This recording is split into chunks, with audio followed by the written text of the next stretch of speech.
हजरत अबू साले मूसा जंगी रहमतुल्लाह अलैह एक परहेजगार इंसान थे। वो एक दरिया के किनारे रहते थे। जवानी में मजदूरी करके गुजर बसर करते, कभी हराम चीज नहीं खाते थे।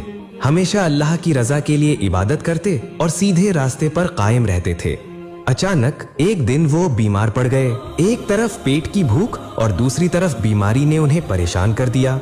दरअसल ये अल्लाह ताला की तरफ से एक आजमाइश थी।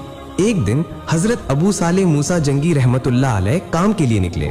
चलते चलते वो एक दरिया के किनारे पहुंचे। कई दिनों के भूखे होने की वजह से वो भूख और प्यास से निढाल थे, इसलिए वो वहीं आराम करने लगे। कुछ देर बाद जब वो पानी पीने के लिए दरिया के किनारे गए तो अचानक देखा कि न जाने कहां से एक सेब दरिया के बहाव में बहता हुआ आ रहा है। ये देखकर अबू साले मूसा रहमतुल्लाह अलैह ने वो सेब उठा लिया। भूख की शिद्दत इतनी बढ़ चुकी थी कि सोचने समझने की फुर्सत न मिली। भूखे होने के बावजूद उन्होंने वो सेब खा लिया और पेट भर कर पानी पिया। फिर अल्लाह का शुक्र अदा किया। लेकिन अचानक याद आया कि ये सेब तो मेरा नहीं है, ये किसी नामालूम शख्स का है। बगैर इजाजत खा लेना तो चोरी हुआ। उन्होंने दिल में कहा, या अल्लाह, मैंने भूख के मारे ये सेब खा लिया है, ना जाने ये किसका है। अब मेरा क्या होगा? कयामत के दिन में क्या जवाब दूंगा? मुझे तो उस शख्स से माफी मांगनी होगी। ये सोचकर उनके दिल में सख्त बेचैनी पैदा हो गई। वो अकेले अकेले कहते जा रहे थे, किसी ना किसी तरह इस सेब के मालिक को ढूंढ निकालूंगा और उससे माफी मांगूंगा। अगर मुमकिन हुआ तो उसकी कीमत भी अदा करूंगा। फिर वो सेब के दरख्त के मालिक को तलाश करने निकले।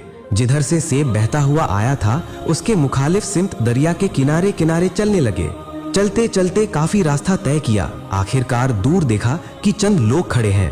उनके पास गए और पूछा, क्या आप बता सकते हैं दरिया के किनारे जो सेब का बाग है उसका मालिक कौन है? उन्होंने कहा, वो शख्स यहाँ से कुछ दूर रहता है, आगे जाओगे तो उसका घर देख लोगे। हजरत अबू साले मूसा जंगी रहमतुल्लाह अलैह फिर चल पड़े। कुछ दूर जाने के बाद दरिया के किनारे एक सेब का दरख्त देखा। वहाँ एक आदमी बैठा था। अबू साले मूसा रहमतुल्लाह अलैह ने उसे सलाम किया और पूछा, क्या ये दरख्त आपका है? उसने कहा, नहीं, मैं इसका मालिक नहीं। आगे जो घर नजर आ रहा है वहाँ इस दरख्त का मालिक रहता है। आप चाहें तो उससे मुलाकात कर सकते हैं। फिर हजरत अबू साले मूसा रहमतुल्लाह अलैह वहाँ से सीधे उस घर की तरफ रवाना हुए। करीब जाकर सलाम किया और पुकारा, क्या घर में कोई है? इतने में एक शख्स बाहर आया और बोला, क्या बात है, मुझे क्यों बुला रहे हो और आप कौन हैं? मैं तो आपको पहचान न सका। हजरत मूसा जंगी रहमतुल्लाह अलैह ने कहा, क्या आप इस सेब के दरख्त के मालिक हैं? उसने कहा, जी हाँ, मैं ही इसका मालिक हूँ। तब हजरत अबू साले मूसा जंगी रहमतुल्लाह अलैह निहायत इज्जी के साथ बोले, आप मुझे